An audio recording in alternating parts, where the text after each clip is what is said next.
प्रेम, शांति और भाईचारे का संदेश देता है। ये लोगों को आपसी सहयोग, दया और करुणा की भावना को अपनाने के लिए प्रेरित करता है। क्रिसमस का त्योहार प्रभु यीशु मसीह के जन्म दिवस के रूप में मनाया जाता है। क्रिसमस का त्योहार देश भर में बड़े ही धूमधाम से मनाया जा रहा है।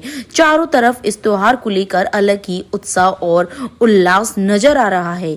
यह एक ऐसा त्योहार है जब लोग एक दूसरे के साथ प्यार और खुशियां बांटते हैं। रात 12 बजते ही राजधानी भोपाल के गिरजाघरों में प्रभु यीशु के जन्मदिन की खुशियां मनाई जा रही हैं। ईसाई समाज के सभी घरों में केक काटकर एक दूसरे को मैरी क्रिसमस कहते हुए प्रभु यीशु के जन्मदिन की बधाई दी। क्रिसमस को लेकर बिजली की रोशनी से शहर के चर्च जगमगा रहे हैं।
सबसे पहले तो wish you many very happy Christmas. Thank you very much and same to you.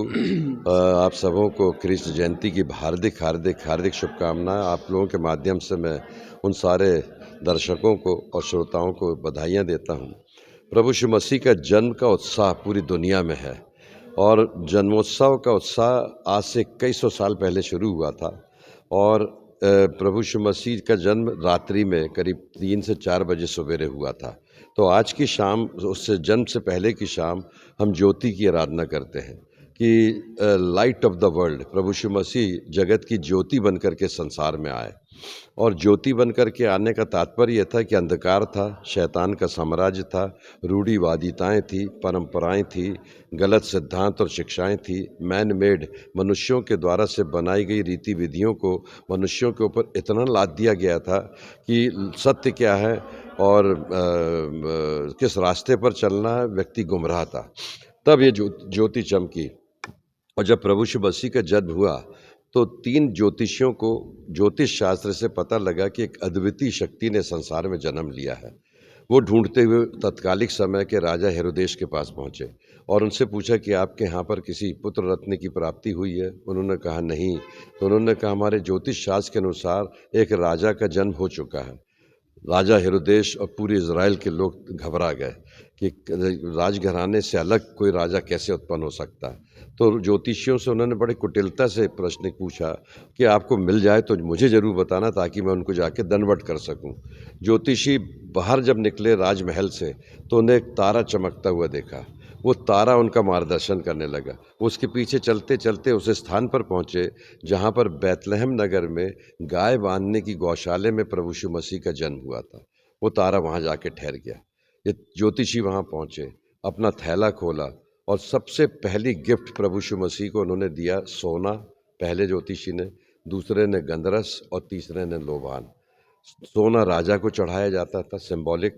गंधरस और लोबान की सुगंध जो थी पूरी दुनिया में फैलने वाली थी। ये खुशबू, वहाँ से प्रभु यीशु मसीह के जन्म की बातें लोगों तक पहुँचाई गई। रात को स्वप्न में ज्योतिषियों को ईश्वर ने दर्शन दे के सपने में कहा कि उस रास्ते से वापस मत जाना जिस रास्ते से होकर के आए, मतलब हेरोदेस को इसकी सूचना नहीं देना। उसके बाद प्रभु यीशु मसीह के बारे में सारी दुनिया में बातें फैलती चली गई। आज 2100 सालों में इतना आनंद, क्योंकि प्रभु यीशु मसीह के जन्म 3 बातों से हुआ: प्रेम, शांति और प्रसन्नता, जॉयफुल लाइफ। और ये जॉय, आनंद जो है पूरी दुनिया में फैल रहा है। मैं शुभकामनाएं देता हूँ अपनों के माध्यम से। ईश्वर आप सबों को आशीष दे, आपकी निराशाओं को मिटाएं, आशा का संचार हो और भविष्य को सुरक्षित रखने के लिए परमेश्वर की इच्छा को जानने के लिए आपका सत्य का प्रकाशन हो। धन्यवाद। Thank you sir.